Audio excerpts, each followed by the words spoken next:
Someone commented to me that the film generation sort of pulls them into the mindset of independent filmmaking in the 90s. Are there any films from that time period that influenced you when you started out thinking about making this movie? No. Okay. How about the 70s and 60s and 50s? None of those either. No French cinema, no American cinema from like the early 80s?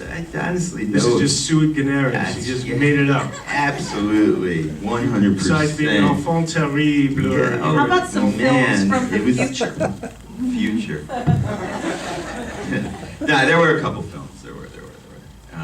I mean, Michael Haneke's The Seventh Continent, which is one of my favorites. That was definitely one I was trying to point toward. This one has a lot, very different film, but the way that he frames stuff, I love it. There's a little bit of Rear Window in there, just because. Yeah, it's like even it was in the way the tension is built up, the way that you sort of sit, the way that in that particular movie Hitchcock uses foreground, and then to sort of begin a phrase, and then background is where the action is happening. So you have several things going on at once. And there was one other one, but The Strangers. Okay, if anyone guesses the third film, the year supply of Ren and Stimpy. Awesome. So, Addie, when you were preparing to play the part of Mina, was there anything that you used as an influence, or any type of specific research that you did? What did you do to prepare to play a young woman in New York City who's out of her mind? I mean, I think, like in terms of the, what defines her character obviously as a profession, I didn't really want to make it so much about that. I kind of thought that's, for me, Mia really started internally, and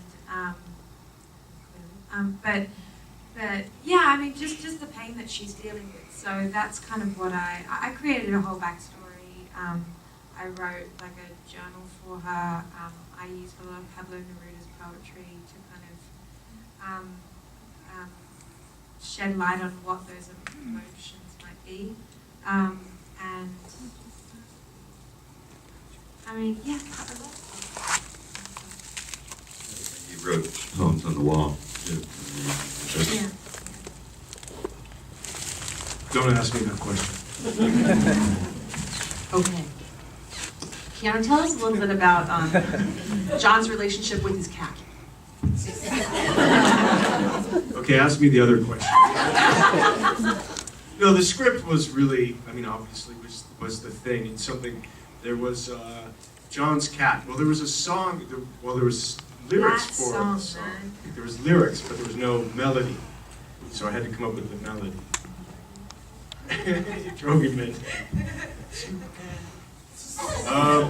Which kind of was born out of this, for a guy who's so self-aware and self-conscious and dealing with self-loathing and all of this self, I thought it was nice that he has this kind of trying to have this connection with this cat that he loves.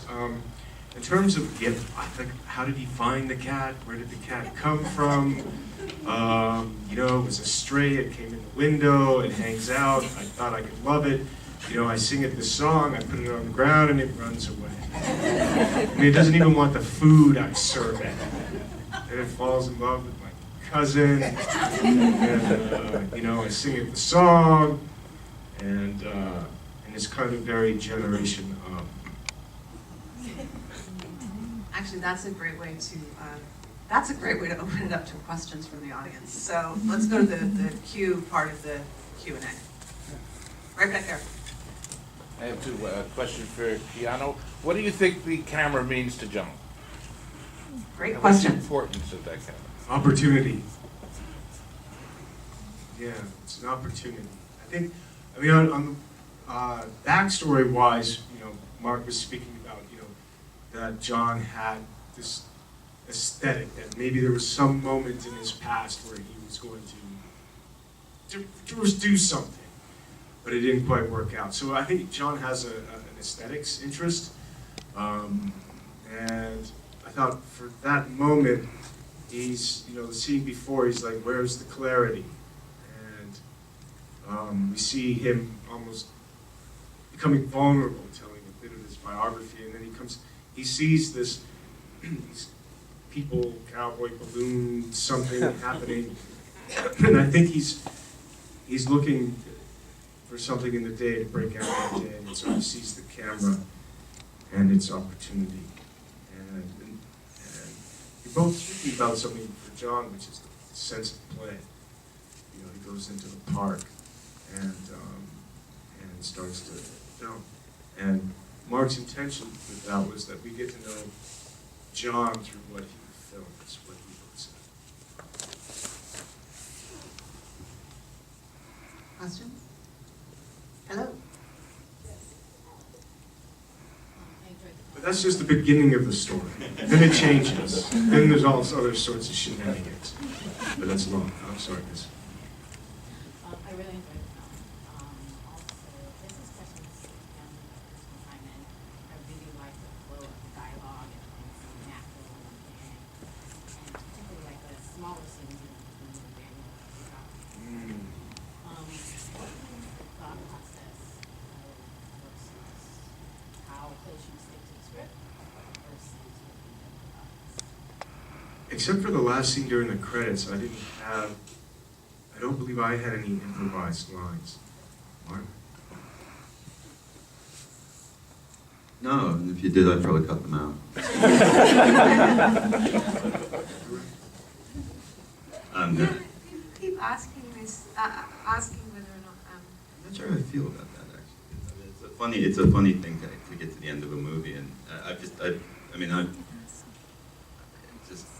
I've heard a lot about this film from a lot of people now, and it's like that's the one thing that people keep saying is, tell me about the improvisation. And I just find it curious. I don't